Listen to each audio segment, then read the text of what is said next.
What's happening, everybody? It's Max from the Nerd Desk, and welcome back to Comic Comparison. In the last episode, I looked at X-Men Days of Future Past, a very well-known and respected story that featured Wolverine as a major character. Its writer, Chris Claremont, would later go on to team up with the comic equivalent of Ozzy Osbourne, Frank Miller, to create Wolverine's first solo series in 1982. Up to that point, he's obviously been around in other books for decades, but here he finally gets one dedicated to just him. This was the limited series treatment given to many characters from around this time like Magic, Longshot, and Nightcrawler.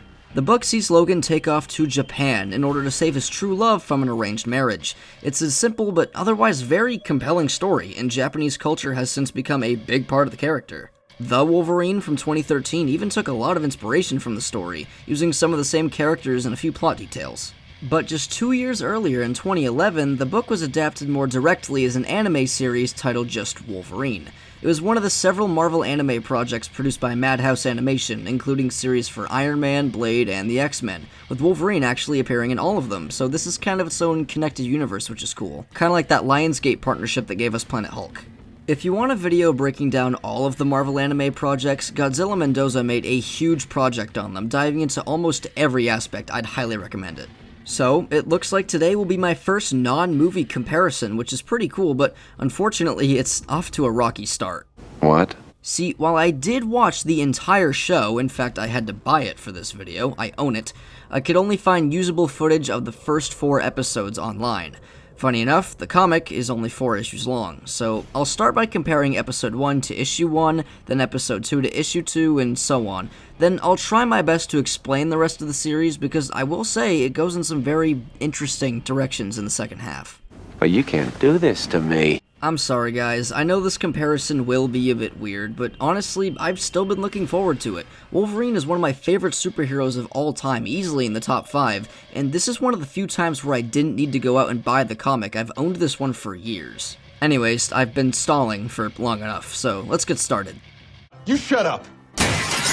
Issue 1, titled Wolverine, begins with Logan deep in the Canadian Rockies, hunting a grizzly bear that's been killing hikers. He eventually finds the den with the bear inside and kills it pretty quickly. As he's inspecting the body though, he finds that it was only killing hikers because it was shot with a poison arrow, an illegal hunting item. Following the scent of the arrow, Logan heads back into town to find the hunter it belongs to and beats him up along with his buddies off-panel. Following this, he receives a pile of returned letters from his lover, Mariko Yashida, a member of a very powerful Japanese family. Logan, naturally curious about why his girlfriend has effectively ghosted him, flies to Tokyo, and at the immigration office is caught by his old friend Asano Kimura of the Japanese Secret Service. Asano tells him that not only has his arrival in Japan sparked some political tension, but also that Mariko has been married in order to pay off her father's debt. Enraged by this, Logan suits up as Wolverine and takes off to her family home. He sneaks in pretty easily and finds Mariko beaten and sobbing in front of a Buddha statue. She asks him to leave immediately, and though they still love each other, claims their relationship is no more. Logan insists that she shouldn't be used by her father like this, but the conversation is interrupted by her husband, Noboru Hideki, who makes his first impressions by threatening to beat her again. Before he can be justifiably gutted by Logan though, Mariko begs for his life, and he reluctantly agrees, storming off for the next flight to New York. Then, illegally breaking and entering finally catches up with him, getting taken out by poison shurikens, and wakes up to the sight of Mariko's father, Shingen Yashida. He makes fun of him and challenges him to a sword duel with Wooden Bokon, since he apparently isn't worthy of using a real sword. Then we get a pretty cool fight scene of Shingen cheating his way through the fight by hitting Logan's pressure points and nerve clusters, and the way his inner monologue narrates this reminds me of Batman in a lot of his comics. He's eventually knocked out and dumped into an alleyway. Then some local goons show up, but they're quickly dispatched by a new mysterious femme fatale, who we don't see quite yet, but as the comic ends, we see that she has some romantic feelings for Logan. Then, cut to black. Overall, I think that was a very strong opening, and I really like the added detail that Wolverine does speak Japanese, and vice versa. Now, starting up episode 1 of the anime, titled Mariko. We see Logan and Mariko together on a boat until some bad guys appear, so he jumps into the air to attack them as we cut to the very cool opening title sequence.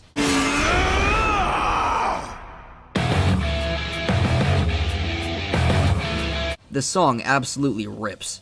Sometime later, a man is cornered on a rooftop by agents of AIM, a classic villain organization from the Marvel Universe. I heard you cheated on your wife! I did! They are then interrupted by Wolverine, who coincidentally looks a lot like Spike Spiegel. These second-rate thugs giving you a hard time?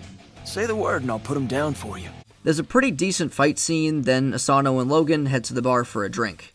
I want to mention now that a few names of characters in the story have been changed. I said Asano Kimura earlier, but now his name is Teshin Asano. Also, Noboru Hideki, who hasn't appeared yet, has been changed to Hideki Kurahagi. I have no clue why this is. Anyways, Asano asks Logan for help with taking down Shingen, who's been working with AIM as a weapons dealer, and was the one who kidnapped his daughter Mariko in the beginning.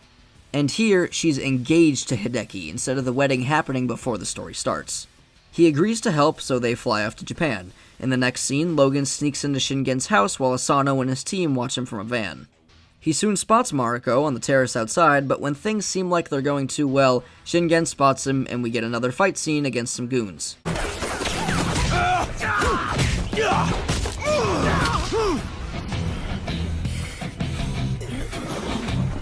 Then Shingen challenges Logan to a duel like in the book, and if I'm being honest, it's not nearly as impactful. Instead of basically a one-sided fight, the two are pretty equal, and Shingen only wins because Logan gets shot with a tranquilizer courtesy of Hideki. That drug has a nasty way of paralyzing the nervous system almost immediately. I understand wanting to flesh him out a bit more since he was kind of one note in the comic, but doing it like this takes away from Shingen as a villain, and we don't see him fight again until the end of the show, so it's kind of obnoxious. But the episode still ends with Logan falling unconscious and cutting to black, so both stories are still running mostly parallel to one another. Now heading into issue 2 of the comic, Debts and Obligations. Logan wakes up to find himself and the woman from earlier being attacked by ninjas from the Hand, who you've likely heard of if you're a Daredevil or Iron Fist fan. I sure am. Bullseye. Logan and the mysterious woman, now named Yukio, are able to beat the Hand and regroup, where she reveals a bit more about herself and then basically begs Logan for sex. Okay. Bullseye. Next, we see Yukio breaking into Shingen's office building and almost kills one of his bodyguards but doesn't give in because it's revealed that she's reluctantly working for him, and he asks her to kill the man who sent the Hand after her and then kill Wolverine. So, in an effort to kill two birds with one stone, she and Wolverine break into a kabuki theater where the leader of the Hand is meeting with Mariko and Hideki. During the kabuki performance, one of the actors draws his sword and jumps towards Mariko for the kill shot, but Wolverine acts quickly and cuts him down first. While he deals with the rest of the assassins, Yukio kills the Hand leader with a car bomb. Back inside, he stands over the bodies as Mariko looks on in horror and runs away, leaving him feeling pretty defeated and Yukio very happy, as she can now have him all to herself. Yay. Alright, now in episode 2, titled Yukio. Logan's unconscious body is dropped onto the railroad tracks, but before he can share the same fate as his old man Logan counterpart, a mysterious figure picks him up and takes him away. Later, he awakens to find himself in the care of, you guessed it, Yukio, who isn't nearly as driven by lust as her comic counterpart. She tells him that her mother was an assassin that worked for Shingen, until he killed her, so she's looking for some revenge of her own.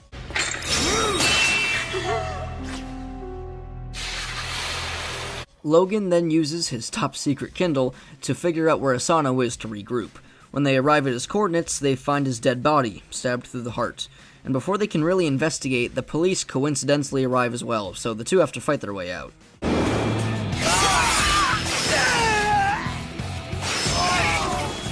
Here we see Yukio in action for the first time, and instead of throwing knives like in the book, she uses a blade frisbee of some sort, which does look kinda cool. The two make it outside, wondering how they were set up like this, when a voice from the roof calls out to them.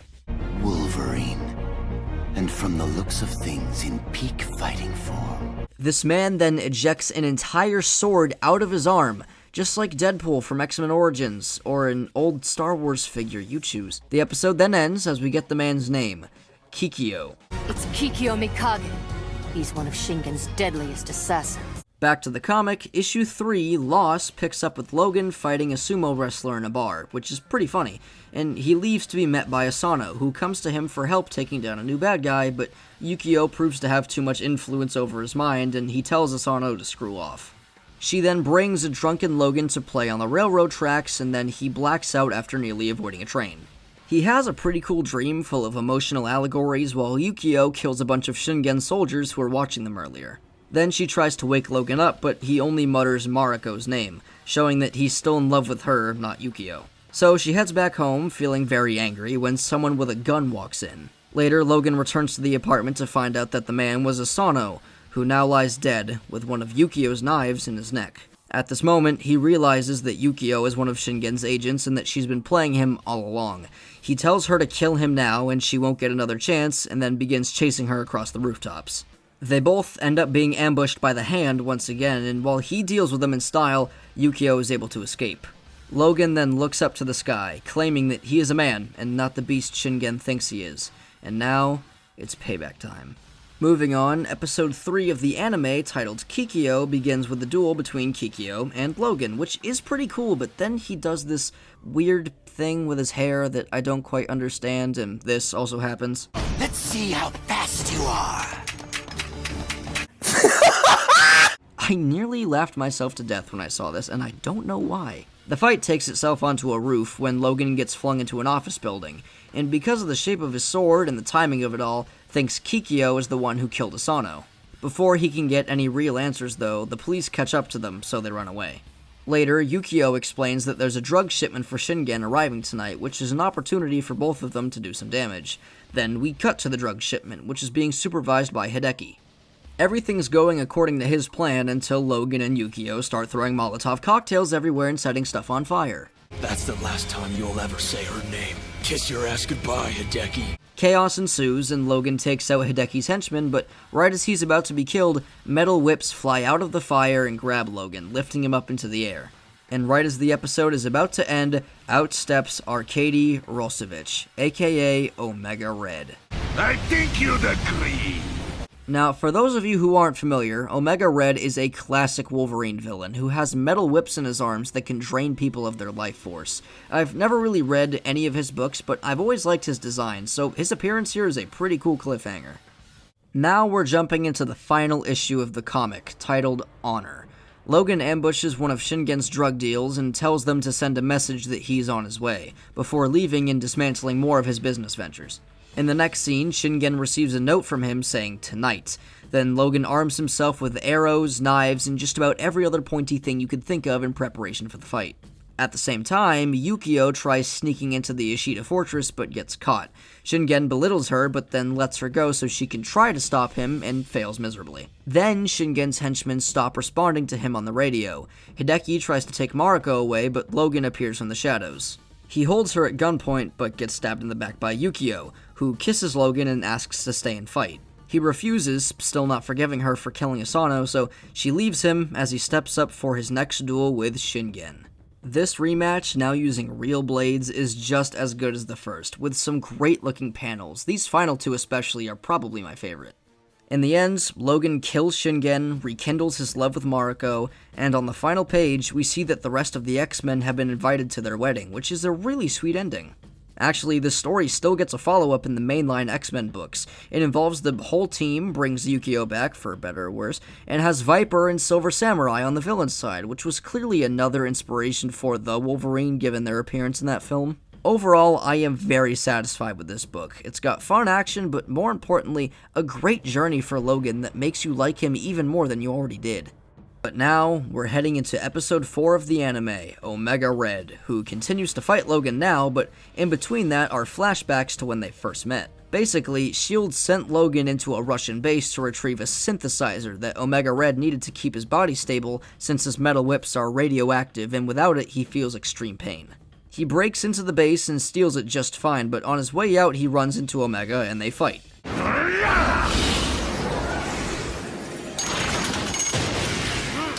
When they get outside, the synthesizer falls into a snowy ravine, lost forever, so now in the present, Omega has finally tracked Logan down because he thinks he still has it, which, according to his Wikipedia article, is accurate to the books, but I'm not sure. The two fight all across the docks as the fires rage on, when Logan throws Omega into a warehouse. At this rate, these two are gonna be at it all night. That's what she said. The fighting seems like it isn't going to end, so he throws an explosive canister at Omega, who punctures it with his whips, causing it to explode, giving Logan and Yukio enough time to escape. Back at their safe house, Logan's wounds are healing slower than usual, and he explains that it's because of Omega Red's life-draining powers, which can burn out even his healing factor. But then, one of Shingen's men arrives and throws a grenade into the room and it explodes, but they survive because they are the main characters.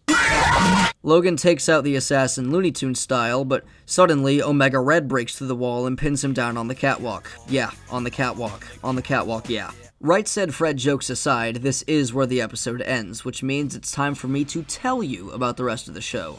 I pray this turns out good. So, basically, Logan cuts off Omega Red's arm and nearly kills him, then he and Yukio go to Shingen's palace, only to find it abandoned, save for Kikyo, who wants an honorable duel with him.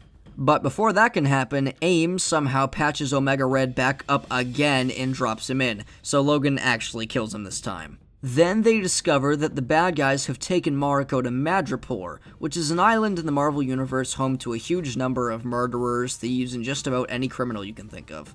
It actually exists in the MCU as well. During Falcon and the Winter Soldier, Falcon and Bucky go there for information. Anyways, Logan calls Cyclops to come pick them up in the Blackbird and he flies them over. And I'm gonna keep it $150 with you guys, the rest of the show is a drag and a half. Damn it, Wade! Logan essentially teams up with this Madripoor resistance group, which is led by Yukio's estranged grandfather, and I kid you not, there's an entire episode of Logan and Yukio fighting up this giant road to Hideki's tower, and another one about fighting a giant statue right outside the front door. And in between all of this junk are forgettable subplots about Asano's secret agent buddies and Kikyo in his entirety, because he's a made-up character. In episode 2 especially, there is so much secret agent subplot stuff that I just did not mention because I didn't think it was relevant. But the anime still does end with Logan killing Shingen as well as Yukio confessing to Asano's murder, but there is a new change to the ending. Logan kills Hideki, but a stray bullet from his gun hits Mariko in the chest, killing her. You know, maybe it's not such a bad thing that I can't show you guys the rest of the series, because while it does really commit to a lot of new ideas, and I respect it for that, none of them are really that interesting, leading to a lot of the episodes just blending together. You shut up! Getting into the art style, I'm happy to talk about Frank Miller again. We last saw him in Dark Knight Returns and Batman Year One, both of which had great art, and that still applies here. The designs of the characters are great and communicate their personalities pretty well, except for Yukio, because I wish she had an actual costume instead of bland bodysuits, but both of her live-action versions fix that, which is nice.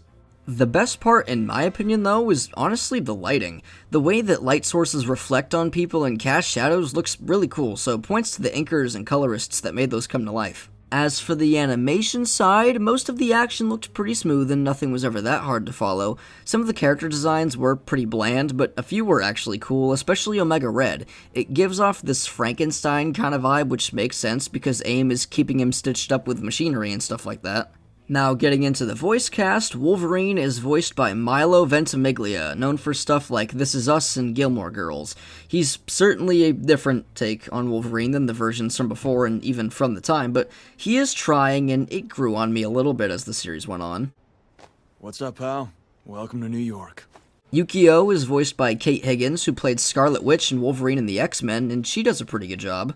Gwendolyn Yo plays Mariko, Crispin Freeman plays Asano, Vic Mignogna is a delightfully evil Hideki, and Scott Porter plays Cyclops, reprising his role from the other X-Men anime, which is cool. The Fred Tatasciore plays Shingen, and he's great as always. We've seen him previously as Solomon Grundy in The Long Halloween, but I'm happy to see him play a normal guy since he's usually the big monster type. You and me. Jean-Benoit Blanc, who's been in a bunch of the other Marvel anime, plays Omega Red here, and I love it. He is really putting the effort in, and for how little he's around, he steals the show. No, you have synthesizer, I know you do, AIM says so! Steve Blum voices Kikyo, so he is in the Wolverine anime, but isn't playing whatever. Troy Baker, who we last saw as Joker in The Long Halloween, plays a random AIM scientist, which is interesting, and Roger Craig Smith, last seen as Soviet Batman in Superman Red Son, plays one of Asano's secret agent buddies. Why is Logan walking by the front gate? My name is Kyle Crane! Also, in addition to the dub, I wanted to credit the original Japanese voice cast, since I don't really see that very often. Starting us off, we have Rukia Koyama as Wolverine, Romy Park as Yukio, Fumiku Orikasa as Mariko, Masaki Terasoma as Asano, Kazuki Yao as Hideki, Hidekatsu Shibata as Shingen, Masato Hagiwara as Kikyo, Ryuzaburo Watamo as Omega Red, and Toshiyuki Morikawa as Cyclops. I sure hope I pronounced those right. You shut up! So, in the end, while I do commend the anime a lot for its creativity and an almost better version of Yukio, I would still consider the book to be superior. The story is just so refined and focused on the character study of Logan. His inner monologue has so much emotion in it, and nearly every side character serves to lift him up. Even you, Asano, got done in like Tommy Elliott. The anime does retain some of that magic, but it's dragged down by weird secondary plots and poor pacing in the second half. I feel that in the process of trying to turn 4 issues of a comic into a 12-episode show, the original identity was kind of lost, which is unfortunate because Hitmonkey did the same thing and had 2 really good seasons. If this was instead a 90-minute or 2-hour movie, that could have been sick. You know the episode of Blue Eye Samurai that's just Mizu fighting her way up Fowler's castle? Something like that. He will hit you with a hammer. And even with the mediocre reviews it got, I at least appreciate the existence of this anime, even if it didn't really stick the landing. But now, we have an 8-to-2 ratio of books to movies, and 12-to-6 including ties. Also, the results from the latest poll are in, and up next I'm covering All-Star Superman, so stay tuned for that. You shut up! Well, it looks like we've reached the end of today's video. Thank you so much for watching. I apologize for how long this took to come out, as I'm writing this, school has just started up again, and also I apologize for the footage problems. Normally it's not that hard to find usable footage for editing, but this was a special case. Nevertheless, if you did enjoy this video, be sure to like and subscribe to see more like you in the future, leave your thoughts and opinions in the comments below, and I'll see you nerds later. Sylvia White ain't nothing but a holiday. Sylvia White ain't nothing but a mistake. Sylvia White, I never wanna hear you say I want it bad.